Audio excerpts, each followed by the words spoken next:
This is the Business Storytelling Show with Christoph Trapp. Name a top 20 storytelling podcast and a top 5% podcast globally. Christoph chats with thought leaders and experts to share tips and tricks that can help you tell your company's stories better to drive business results. Available wherever you listen to podcasts, live streamed on major social media channels, and part of the DB&A television network, available on most U.S. television sets and streaming on Roku and Amazon Fire. Here's Christoph with today's episode. Let's go. Let's go, business storytellers. Hey, how's everyone doing today? We want to talk about texting, and here's what's interesting to me about this topic. First of all, today's show was prompted by a website pop-up. So if you're telling me website pop-ups do not drive any action, incorrect, because literally this whole show is based on me seeing a pop-up on Angela Proffitt's website. You should check that out, angelaproffitt.com, 2 F's, 2 T's. Join the Get Stuff Done. This is PG right here. Get Stuff Done leader community, and you can sign up to get text messages. So Angela was on the show previously, and I wanted to find out what's going on with text messaging. Is it just as annoying as email newsletters? Not all email newsletters, of course, but some. Oh my God. Do I need to get your content every single day? No, I don't. But sometimes when I have time, I like to read it. So how does texting work? And why did she choose this strategy? Certainly caught my attention, and I'm glad to have her back on the show. Welcome, Angela. Hey, how's it going? What's up? Great to be here. Really appreciate you coming back. So texting certainly has been around for a while. And you know what? Quite frankly, I am much easier to get a hold of through a text than a phone call. In fact, my phone has everybody's phone number blocked. Everybody's blocked by default. So if you're not in my phone, you're blocked. Like the end. It doesn't even ring because I got way too many spam phone calls. I can't ever get anything done. And so if you're not in my phone, I won't hear from you. But you can't text me even if you're not on my phone. So tell me about this strategy. What prompted you to do it, and how is it working? What really prompted us to do it is asking our community. We do a lot of surveys. Everything that I do is based around psychology. That's my whole foundation. I went to school to be a psychologist. And just by simply asking people, we noticed a couple years ago, and this was way before 2020, our email open rates, they were still really good, but the click-through rates weren't so great. They continuously went down. And so what we were finding and looking at the analytics is stop doing it if it's not working. And so in surveying our audience and asking people, how do you want to be communicated with, was the number one thing. And the second thing was, what do you want to hear from us about? Because if you're sending out newsletters and email newsletters, which, come on, they take a lot of time and team effort to put into it. And what you want to say and tell your audience and what they need is two different things. And again, we know that based off analytics. And all of the responses that we were getting, I would say over 90% of the people preferred text message. And so the high level of it is that you've got to create value and you've got to listen to your audience. And so that's the reason we really pivoted. Now, we still do some email marketing as well, but it's very targeted. We don't do newsletters anymore. It's one specific CTA, one specific call to action that we are inviting people into. And really, it was all prompted because we were listening to what our community was asking for. Well, certainly I'm always a fan of, people talking to their customers, their consumers, prospects, anybody. And so that's great to hear. What's interesting to me on text messages, though, so email, right? We have two types of people who check email, I guess. I'm oversimplifying. But the people like me, they see an email, they either do something or they delete it. So if I get an email and I'm like, I don't have time, not urgent, like I might just delete it, right? Like done. Or I'll take action, even if I schedule my response to send later. I usually do it right away. Now, some people, their email, right, has 42,000 messages in it, and they get to it when they get to it. But on text, most people's phone vibrates or makes a chime or something, I would assume. So how important is the timing? I mean, it seems to be way more important than on email even. Yeah, the timing's really important. And again, we look at our analytics to see what is performing. And our audience is all over the world just because I speak and teach all over the Yeah. place. And so we also teach our community through text messages how to set up their notifications, how to mute notifications, how to do a lot of these things so that when they're taking information, it's not a distraction, because that's my whole thing is I don't want to distract people, but it's there when they want it. And so keeping it short and sweet is really the key. But the number one thing again is when people say, well, what's the best time to send a text and what's the best time to do this? It's different for everybody. It's really going to depend on your audience and your community. And that's where you really have to dig into the analytics. And again, if you just ask people, like, do you like nighttime or do you like daytime? If you just ask people, they will tell you exactly what they want typically.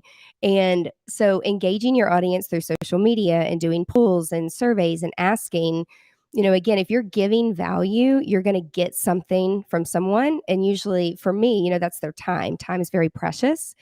And so I always go back to the analytics because it's black and white. And whenever the open rates are the best, that's the time that we schedule. And we go in once a month and we schedule some motivational things and then some information about our podcast and various things. It's another great way also to own your audience rather than relying on social media to own your audience.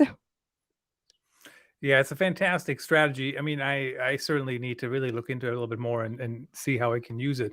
Now, it's not one-on-one, right? You're not sitting there saying, "Oh, I'm going to text my group right now." It's deliberately planned, as you said, for the month on what you want to say. Yeah, absolutely. Everything, I would say 95% of this things that we do, we try to batch our content and it's all done 90 days in advance. Now, there are things that come up, there's things that happen in the world. During when the pandemic started a long time ago, I hate going back to it, but it's just a part of life. We had scheduled so many things, we had to go and unschedule things. And so we have learned over time to just do it 30 days out rather than 90 days out now. But we really try to think ahead and also create consistency for our audience, because if we're not sending out a consistent message, then they're not going to listen and then they're just going to go to somebody else. And so we think of ourselves as like the news for the hospitality industry. And people really rely on us and look to us to give them the real raw information of what's going on in the world. And so I have to keep up. And so I now tell people, don't schedule too far out because things shift and things change and you want to stay relevant. And every once in a while, there's some things where we had a client recently, I think Instagram and Facebook went down for, I don't know, a couple hours. And we had something coming up, a webinar. And so we were able to send out through the text community and everyone in that community that we were moving it back because the social platform was down. And so that was a really good wake up call for some of our clients to know that you need to own your own audience and have your own way to communicate with people other than relying on social media. So I have so many case studies, but that's just one that was recent where it's important because if you fall off the map, if you don't tell your audience what you're doing, notice and they think something is wrong. And so we like to over communicate rather than under communicate. Because when you leave those loopholes, lots of rumors and stories and things get started. So it's just better to be upfront and have a way to communicate with people. Very interesting. And so when you send out a text, so if I send an email to my list, right, people can reply, and they do. And sometimes, so I have to keep an eye on that. And depending on what they say, I reply, or sometimes they want to talk to sales. Sometimes they have a question about the product or something that I don't know the answer to. So I send it to somebody else, but I still have to pay attention. How does that look on text? I assume that I can reply to your text messages. It depends. And so there's a couple different platforms that do this. The platform that we use, it gives you a choice. So you can either it's a little toggle button that says, do you want to allow people to reply to this text message or not? And again, you can choose. Some people, they don't want the responses. I like the responses and I like to know that we're making a difference when we're putting effort into something. And so we actually allow people to respond. We want them to ask questions. There are a lot of the texts that we send are statements. There's no question marks. And so when there are question marks, though, you want people to respond. And so there's definitely a choice. Again, every platform is different. And so it depends on the platform, but you typically do have that option to allow people to respond or not to respond to it. So how hard is it to integrate? I mean, first of all, before I even ask that question, I like responses too. And in fact, most of my emails that I send nowadays, they do have some kind of question because I do want you to respond. I guess my true newsletter usually doesn't, but it's more informative, right? Like, here's a new thing I found. You might find it interesting. Like, I don't really want, I mean, they can respond if they want, but I don't really like, doesn't make any difference to me what they currently use. I just want to share what I have, even though they could tell me. But sometimes, many times, I do have a question at the end.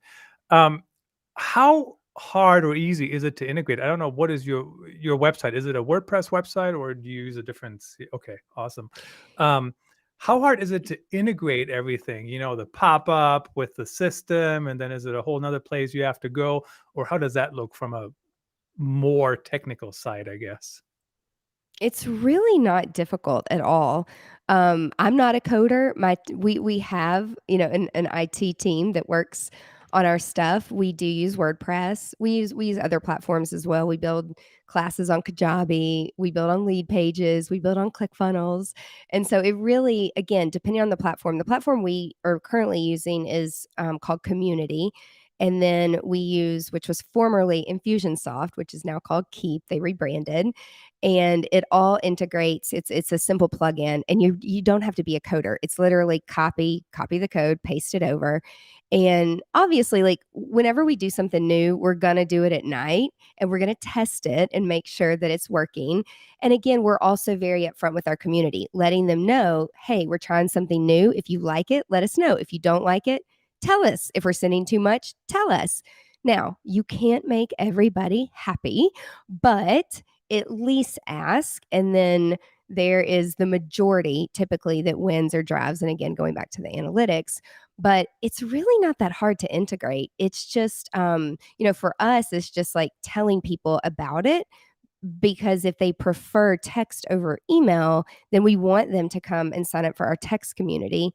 And yeah, so it's not that hard. It really isn't to do.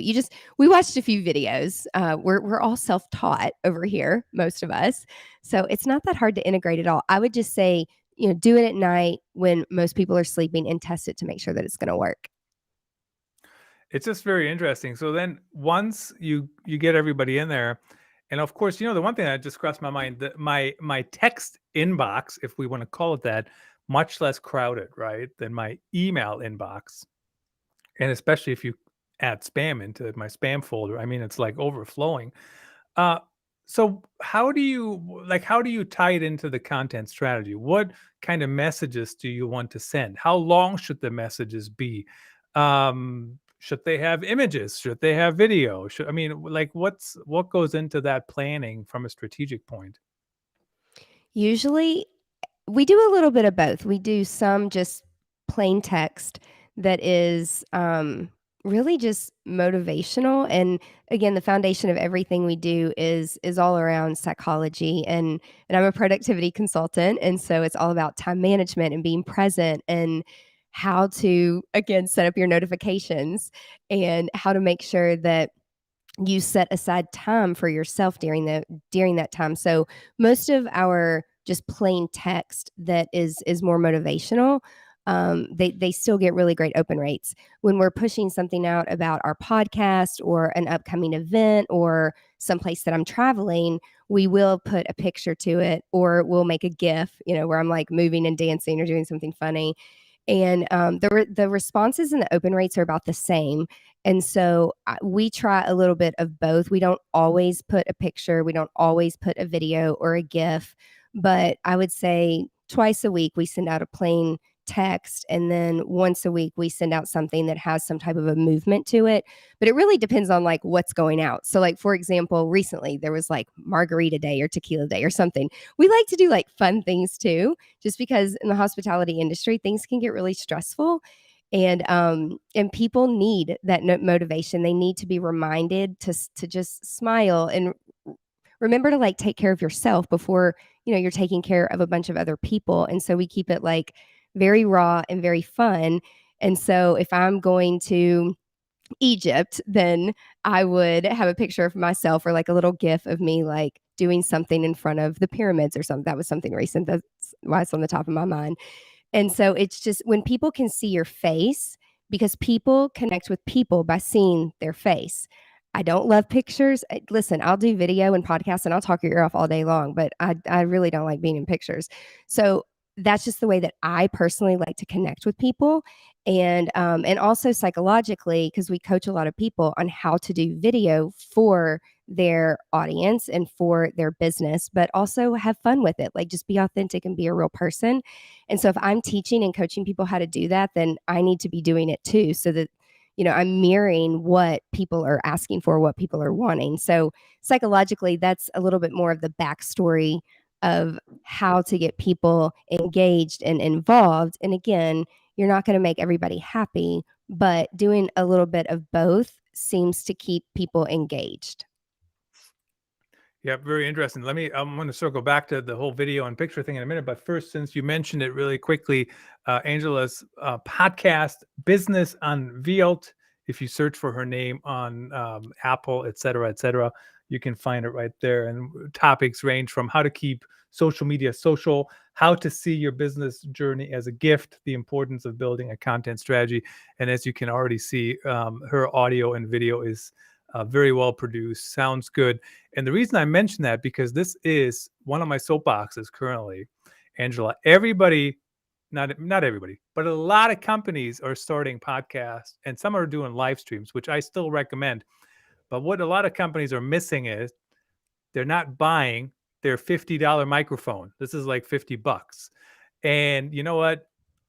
I don't care if you're the CEO of some big company, if your audio sounds horrible. I'm going to go to the next show where the audio sounds good. So keep that in mind. You can buy a mic, $50 to $150. I mean, you take one client out for drinks and you're spending twice that probably. Just something to keep in mind. Okay, on the video, what kind of tips can you offer people on when it comes to video? So here's the reason I want to bring that up quickly, because I put all this thought into, okay, what do I wear? So for example, I have this shirt, right? The business storytelling show that I actually got from a partner, and like you can't even see it anyways. So who cares? I could wear any shirt. You can't see it anyways unless I point it out. So how is that still a thing that people overthink what they have to do? Because like, for example, for all points and purposes, I really don't need to worry about what I'm wearing on a live stream, because you can't, I mean, unless it's a wife beater shirt or something, do you know what I mean? Which I don't own, but like, unless it's something like that, you can't see anything anyways. Yeah. And just going back to your microphone comment, we actually just purchased these little bitty microphones. I'm sure you've seen them. I think they're kind of new, that we're actually bringing them to Podfest soon. But I've been on the go constantly, and so traveling all over and speaking. And so and they were not cheap. We invested in it, but now I'm able to do podcasts and interview other people because it came with like 2 little microphones. And one of my team members even saw news anchors on the news using it one day. And she's like, oh my gosh, even the news, they're using these microphones. Like the way that technology is growing so quickly. And now we have the ability to travel around. And I'm going to hotel and boutique resorts and doing like behind the scenes, showing our community that it is safe to travel. Americans, especially for like destination weddings and events and things like that, they're afraid because they don't know what's going on in other parts of the world. They listen to the media, which is a whole nother topic, but just invest in some type of good microphone. But those little microphones allow us to be on the go and on the move. So when we meet somebody and our audience would love it, or they have some value to offer, we have those microphones that you plug them up, and I charge them overnight. They're just little USB charge, and then they go for like 6 hours. It's amazing. But anyway, so I wanted to be sure to mention that. As far as the video tips and the strategies, first off, it's not about you. No one cares. Okay. It's not about how you look. It's not about what you're wearing. Ladies, it's not about your hair and makeup. Okay. It's just about providing value. And so I had a coach many years ago that worked with me. And if you look back at my old videos, my old YouTube channel from like 10 years ago, I look like a robot. Literally had people say, you look like a robotic Barbie doll, which kind of hurt my feelings in the beginning, but I totally understand. It's like I didn't look human. I was so overly afraid of like what people were going to think because we sell perfection. We do a lot of luxury events. We get one shot, and so I thought that that's the way that I needed to act. And so it's not. People want to know who you are and the value that you bring to them, their personal life, their professional life. And so I will tell you, one of my very first viral videos many years ago on YouTube was me in my robe. I had no makeup on with my hair on top of my head. And I went to the Dollar Tree and bought 500 whitewash cloths. And I bought some cucumbers at Kroger and sliced them up, put them in my big tub. And I was soaking 500 whitewash cloths because we had an Indian wedding the next day. And it was in August and it was so hot. And so I was telling people, now, this was not my idea. One of my coaches told me, he's like, I want you to video this. I'm like, no, I'm going to be in my robe. It's a Friday night. He's like, just do it. And I'm so glad that I listened. This is why we hire coaches and consultants, right? And so many people started saying, oh my gosh, this is genius. All I was doing was soaking the washcloths in bath water so they would smell good like cucumbers. And then I was rolling them up and stacking them a specific way, put them in the freezer, and then took them to the event the next day and had a cute little trash can from TJ Maxx on the side. And everyone, I mean, the Indian community, they're in these beautiful clothes, but they're so hot and they're heavy.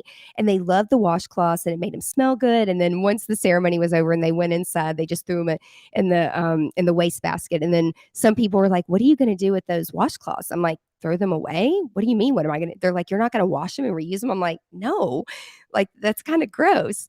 But it's just that little video showed me not to worry about what I look like, what I sound like. It was just a valuable tip. Now, to me, this was common sense, but what you do every day is not common sense to everybody in the world. And so just getting over the fact that it's not about you, it's what you can bring to the table is so important. And if you have trolls and you have rude people, which we all have that, it means they're paying attention and you're doing something right. So just reframe the way that you take it in. And it's all about helping people. So, and by the way, once you have trolls, that means people are paying attention. And I'm thinking of Amanda Seguero or Guerra or something like that, the flight attendant on TikTok and Instagram. And I mean, she's just basically every video is now her responding to some crappy or stupid comment. And she still does it, but the point is that's happening because everybody is commenting and everybody's paying attention. And so she's now engaging with trolls to get her videos in front of more people. So that does work. The other thing, I think sometimes we're so stuck in this is how it used to be. I'll give you an example. What you mentioned, the flashback I had was I used to live stream on Amazon when I first started doing Amazon live streams, my vacuum cleaner driving around the house. I don't know if you remember that or not. I do. And basically there's like tens of thousands of people watching my vacuum cleaner drive around the house. And some people bought it and some people didn't. Today, you can't do that anymore on Amazon because Amazon wants you to be interactive. And I would argue, well, that's interactive. But what their definition of interactivity is, I need to be talking about the vacuum cleaner. So the rules changed. But before they changed, there were tens of thousands of people watching my vacuum cleaner driving around the house every single day. Totally crazy if you ask. It's crazy. So it's crazy. But it is crazy, right? So in the last couple of minutes here or so, Angela, I know you focus on productivity. I think I think batching anything in content is a fantastic idea. Work on the questions for a show at this time, do the shows at this time, write your articles at this time, have meetings on one specific day. I think that's one of the biggest takeaways I've gotten from your content over the years. And I don't know how people get anything done if they don't do that. Honestly, they're in meetings all day. So remind us, how do people work with you? Who reaches out to you? How do they connect with you? And how do they work with you? Yeah, you can go to angelaproffitt.com. we have a new series coming out called Walk and Work. Over the pandemic, I got a treadmill desk. And what the community is asking for now is how can you get your steps in and just wellness overall, how to be more healthy. And so just healthy tips, like, again, taking care of yourself, but then also working. And I've actually enjoyed working from home. I mean, I used to travel for a living. I'm back traveling for a living now. I speak at a lot of different conferences on time management, but now we're bringing more of a holistic, like, wellness into it about, it's just, you got to get up and move. You can't sit at your desk. I'm sure you've heard this. Sitting at your desk is the new smoking. You cannot sit for 10 hours. Like, your body is not made for that. And so getting up and walking and taking breaks, and I've been doing it for a year myself, and really been on my own personal journey of, like, how can I get more healthy? And now people are asking, what have you been doing? What are you eating? You're dancing all over the place. Why are you dancing all over the world? Well, yes, I am dancing all over the place, but I'm there to speak, and I'm there to teach on time management and how to shut out the distractions and how to be more present. And you gotta say no to some things. And so that's really what we're doing now, is teaching a lot of workshops on how to be more aligned with your audience and how to be more in tune with yourself and your overall wellness. And it doesn't really matter what industry you're in. I mean, I'm in hospitality, but that's what we're really focused on right now, because coming out of the pandemic, and then, it's like the new year when it comes up, or there's that reset button that people think that their life is going to get so much better. But what I've learned through the pandemic is people need motivation, and they need community, and they need people that have done it, and they need to follow someone who has been where it's like, the saying, find someone that's done what you want and then follow that. And so that's what we're teaching now. And that's what we're really focused on. But it'll all be on angelaproffitt.com. angelaproffitt.com, 2 F's, 2 T's. Check it out. And, when it comes to traveling, I am actually heading to Malaga, Spain to talk at the Digital Enterprise Show. And American Airlines is fantastic to me, but it's still kind of a pain to book travel. You know what I mean? So that's just my 2 cents of unsolicited feedback to anybody in hospitality. Make it easy. And American Airlines is fantastic to me, but I could just not imagine some people who don't necessarily do it as often to, how much more difficult it is for them. Angela, it was great to have you back on the show. Thanks for sharing your tips. Thanks for having me. Bye, y'all. That's a wrap. Thanks for tuning in. Please rate and review our show on your favorite podcast channels. And don't forget to share this episode with your networks. We appreciate you. Until next time, let the best